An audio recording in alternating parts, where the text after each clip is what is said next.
მოგესალმებით, მივესალმებით ჩვენს მაყურებელს.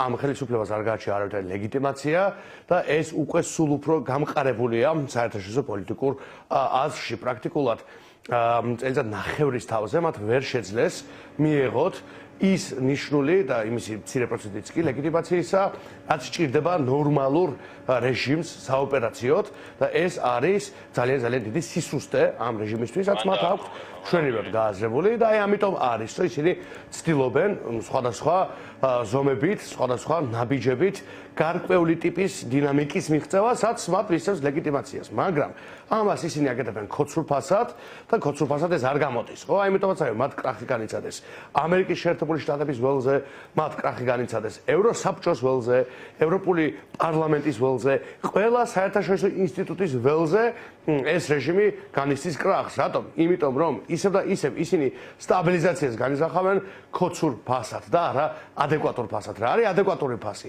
ეს არის პოლიტპარტნიორების გათავისუფლება, ეს არის დრაკონული კანონების უკან წაღება, ეს არის ახალი თავისუფალი არჩევნების თაობაზე ნაბიჯების. ბატონო გრიგოლ, აი დღეს რომ მართლ პარტიას რომში შევა ჩატარდეს ახალი არჩევნები. კი ბატონო, აი დღეს რომ მართლ პარტიას უსმენდით, დაიწყო ირაკლი კობახიძემ გააგრძელა საგარეო საქმეთა მინისტრმა და შემდეგ ერთმანეთის მიყოლებით კეთდებოდა განცხადებები სესიის დარბაზში.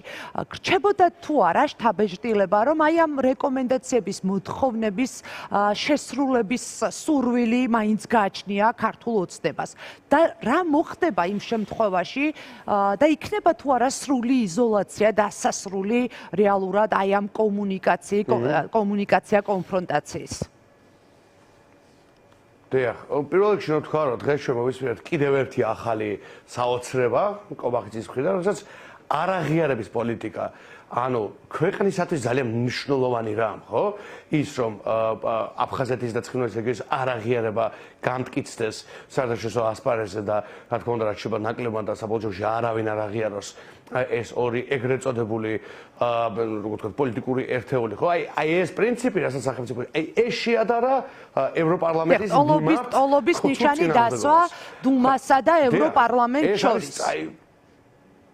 აბსოლუტურად და ეს არის წარმოუდგენელი რამ. კობახიძისგან მე ვფიქრობ არაფერი აღარ არის წარმოუდგენელი, ხო? ერთი მხრივ, იმიტომ რომ ყველაფერი გვახსოვს რაც შეიძლება ადამიანმა იკადროს და რაც არ შეიძლება ადამიანმა იკადროს.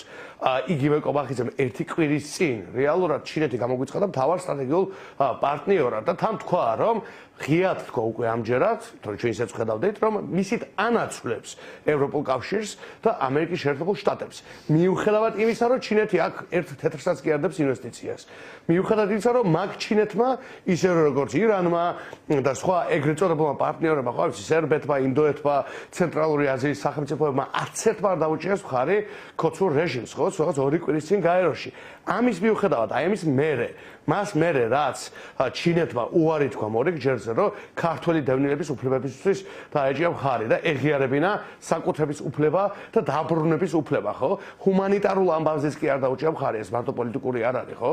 აი ამის მერეც კი გამოვიდა და გამოგვიცხადა სტრატეგიულ პარტნიორად. ახლა ამ კაცისგან შესაბამისად ყველაფერი არის მოსალოდნელი და ჩვეულებრივი, ხო? მაგრამ აი რაც დღეს გააკეთა, აი ამ ტოლობის ნიშნის დასმა ერთ მხარეს, ერთი მხრივ არაღიარების პოლიტიკას შორის, რასაც სახელმწიფო ეწევა, ხო, საკუთარი პოზიციების გასამყარებლად საერთაშორისო ასპარეზზე და მეორე მხრივ ევროპარლამენტთან ქოცრული ბრძოლის ასახწერად, რომ აი როგორც იქ არაღიარებას ვეწევითო, წარმოიდგინეთ, ასევე მოვახდეთ ევროპარლამენტის არაღიარებას. აი ასეთი, როგორ ვთქვათ, ასეთი სიბრიყვე, სისულელე და ასეთი მტრობა საკუთარი ინტერესისთან იმ ადამიანის მხრიდან, რომელიც არის საკმაოდ გონიერი და ძალიან ჩახედული, ახლა რომელიღაც ტაკი მასხარა ხო არ არის იმავე ქოცრული რეჟიმის ძალიან ბევრი ყავთ, ხო?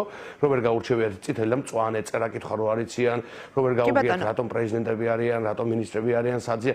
კობახიძე არ არის ეგეთი. ამიტომ ის არის ორმაგად დამნაშავე და ორმაგად მოუწევს პასუხი აქ კობახიძემ. თუმცა პასუხისგება უწევს საქართველოსაც და ქართველ ხალხსაც, ხომ ასეა? საბოლოო ჯამში სრული იზოლაცია არალეგიტიმურად გამოცხადება ევროპარლამენტის მხრიდან ნიშნავს თუ არა იმას, რომ თუ არ შესრულდება მოთხოვნები ევროკავშირის სრულად შეწყვეტს ურთიერთობებს საქართველოს ხელისუფლებასთან. რა თქმა უნდა, ეს ნიშნავს იმას, რომ პირველი, ჩვენ დავუკარგავთ იმ სტრატეგიულ კავშირს, რაც გაგვაჩნია დღემდე, რაც შემორჩა და გადაურჩა ხოცებს. მეორე, ამ პირველიდან გამომდინარე, ჩვენ დავუკარგავთ იმ ბერკეტებს, რაც გვაქვს როგორც ერს, ეს არის მათ შორის უვიზო მიმოსვლა, ეს არის კანდიდატის სტატუსი და არანაკლებ მნიშვნელოვანი, ჩვენ ვერ გამოვიყენებთ პირიქით იმ შანსებს, იმ შესაძლებლობებს და ინსტრუმენტებს, რისთვისაც გინდა კანდიდატობა. იმიტომ კანდიდატობა და აი ეს ყოველთვის მიყვარს რომ ხაზი გავუსვა. კანდიდატობა არის როგორც ვთქვათ, ჭურჭელი, ხო? რაღაც გამტარია, რაღაცისთვის ინსტრუმენტია, რაღაცისთვის გინდა. მარტო ის რომ კანდიდატი მერქვას არაფერს არ მომცემს.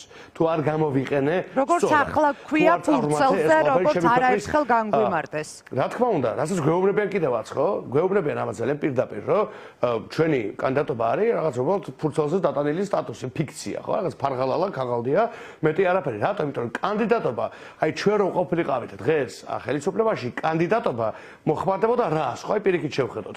ეკონომიკურ განვითარებას, ინვესტიციების შემოდინებას, ახალი სამუშაო ადგილების შექმნას, უკეთესი, უფრო დაცული სახელმწიფო აპარატის შექმნას, უკეთეს თავდაცვის უნარიანობას, უკეთეს საჯარო სამსახურს, უკეთეს გზებს, უკეთეს ხიდებს და მეტ ხიდებს, ანუ ისეთ რაღაცებს, რასაც თითოეული მოქალაქე უნდა გზოვდეს საკუთარ თავზე და ამიტომ ვამბობ ხოლმე რეგულარულად, რომ საგარეო პოლიტიკა იქ კი არ ხდება და იქ კი არ იზომება, აქ უნდა იზომებოდეს. კი, იქ ხდება ფორმალურად, მაგრამ აქ უნდა ვიგზნოთ მისი სიკეთეები.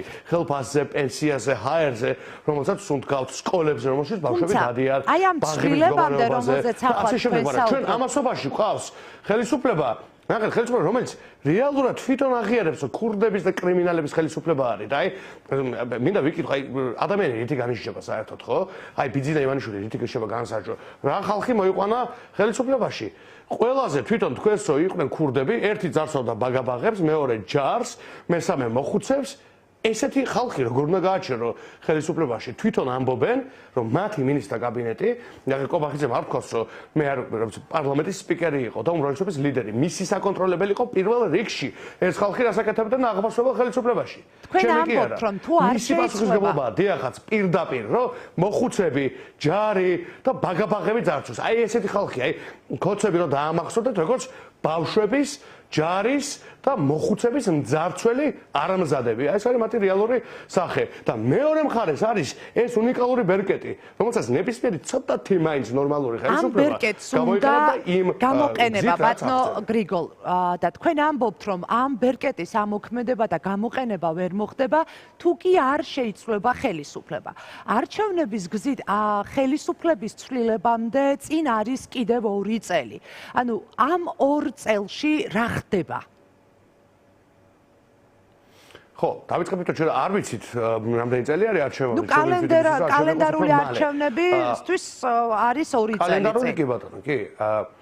კი, თუმცა ისევ და ისევ ჩვენი ბრძოლა გრძელდება იმისთვის, რომ მივახციოთ არჩევნებს, რიგ გარეშე არჩევნებს და მივახციოთ უკეთეს არჩევნებს და ეს ბრძოლა გვაერთიანებს, რა თქმა უნდა, ყველას დემოკრატიულ საქართველოში საერთოდ, არათუ პოლიტიკურ პარტიებს. სურვილი ერთია ბატონო გრიგოლ, მაგრამ მეორეა შედეგი, ხო? წელიწად ნახევარია, ურყევია ოცნების გადაწყვეტილება შეინარჩუნოს ძალაუფლება.